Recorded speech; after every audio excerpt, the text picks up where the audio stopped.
everybody, my name is Strawberry. Today I read the book Black Beauty, Chapter 2, Being Treated. I was almost 4 years old when Farmer Gray brought other men to see me. It was Will Gordon. "What a fine-looking horse," the squirrel said, gazing at me. Indeed, I was growing up to be very handsome. I was jet black except for one white hoof and a white star on my forehead. "I will start training him soon," Farmer Gray said. "I like to let horses grow up before I ride them."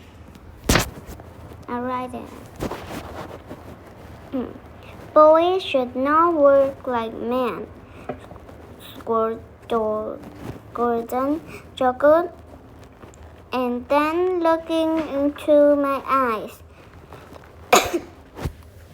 he gently opened my mouth and skimmed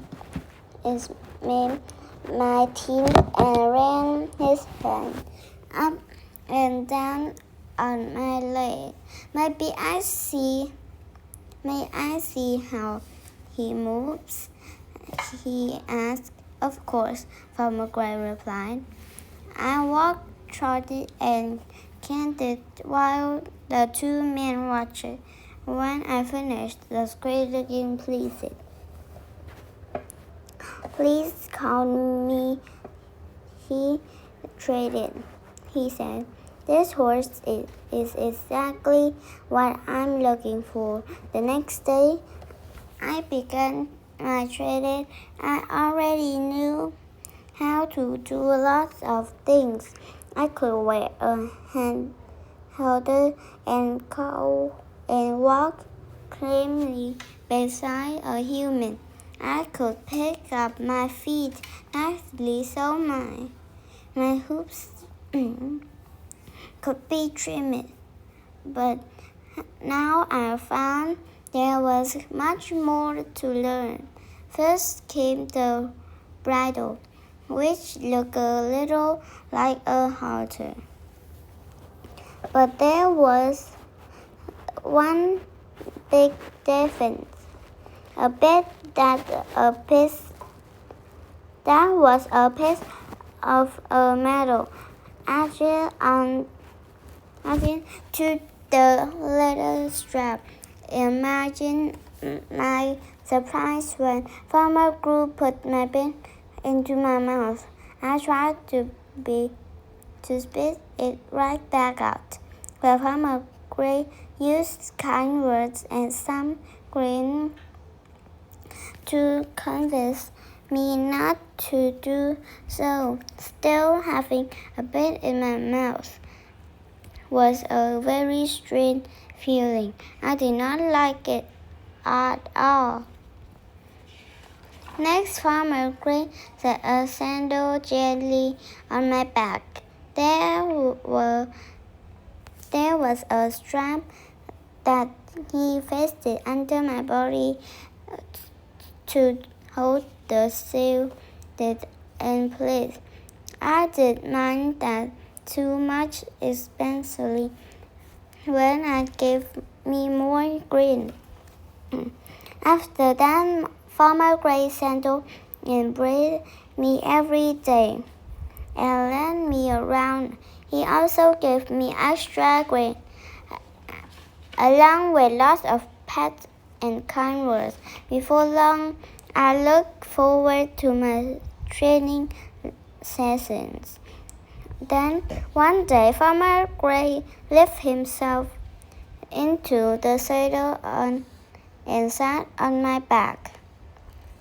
I felt strange, but I couldn't hear his voice talking to me from up there, so I wasn't afraid. Soon, Farmer Gray was riding me around the farm every day. When he brought out a driving harness, my mother and The other adult horses wore this harness whenever they were hooked in a cart or carriage. The harness had a sniff having collar and a bridle with two squares of leather called blinkers attached to it. With the blinker on, I couldn't see straight ahead, but not to the sides. More harness pieces across my body and a sniff strap went under my tail. The tail strap was called the crumper, and I liked it even less than the bit. The first time Farmer Gray put the crumper on me, I felt like picking, but my mother had taught me well. I keep my feet on the ground. I almost forgot to mention one more part of my training. My master sent me to a nearby farm for a couple of weeks. I was put out in a field with some sheep and cows.